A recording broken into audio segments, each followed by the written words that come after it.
आज ओपन होत आहे। आदरणीय प्रधानमंत्रीजीचं स्वदेशीचं जे स्वप्न होतं, आत्मनिर्भरचं जे स्वप्न आहे, आज आपल्या माध्यमातून आणि खास करून BSNLच्या माध्यमातून आज ते पूर्ण होताना दिसतंय। आणि सगळ्यात महत्त्वाचं म्हणजे ही टेक्नॉलॉजी फक्त 22 महिन्यामध्ये ही डेव्हलप केलेली आहे। ही सगळ्यात मोठी अचीवमेंट आहे।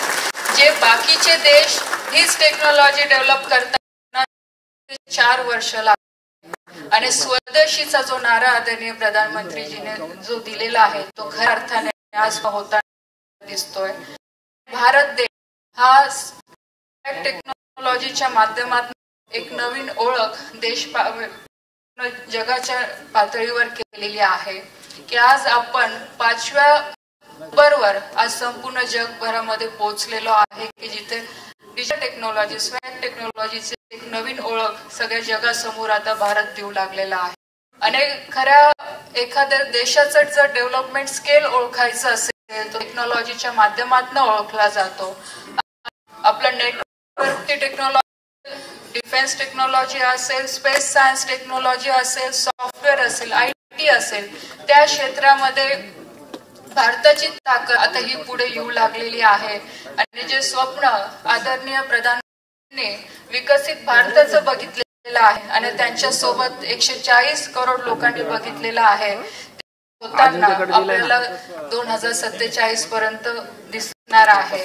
आणि खरोखर आज ह्या BSNLच्या 4G नेटवर्कच्या माध्यमातून येणाऱ्या भविष्यात 5G वर आपण जाणार आहोत, 6G ची टेक्नॉलॉजी आपण अडॉप्ट करणार आहे। एवढी व्यवस्था या टेक्नॉलॉजीच्या माध्यमातून संपूर्ण देशभरामध्ये आपल्याला होताना दिसतंय।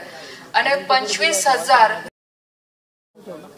जो ग्रामीण भाग आहे किंवा आदिवासी क्षेत्र आहे तर 25,000 गावांपर्यंत ह्या नेटवर्कच्या माध्यमातून आपण पोहोचणार आहे। आणि विशेष म्हणजे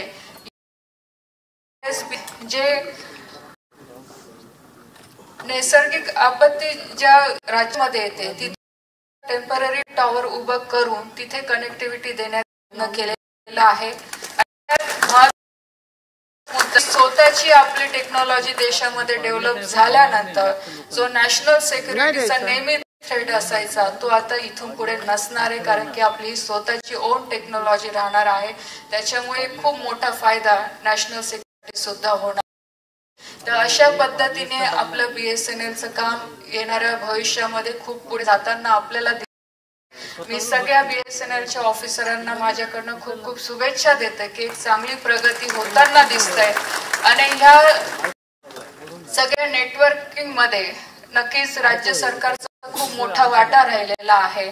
आणि आपल्याला सगळ्यांना मिळून म्हणजे ज्याने अनेक सरकारच्या माध्यमातून येणाऱ्या भविष्यामध्ये आपल्याला स्वदेशीचा नारा आणि त्याचबरोबर आत्मनिर्भर भारत आपल्याला सगळ्यांना बनवायचा आहे। एवढंच मी या प्रसंगी सांगते।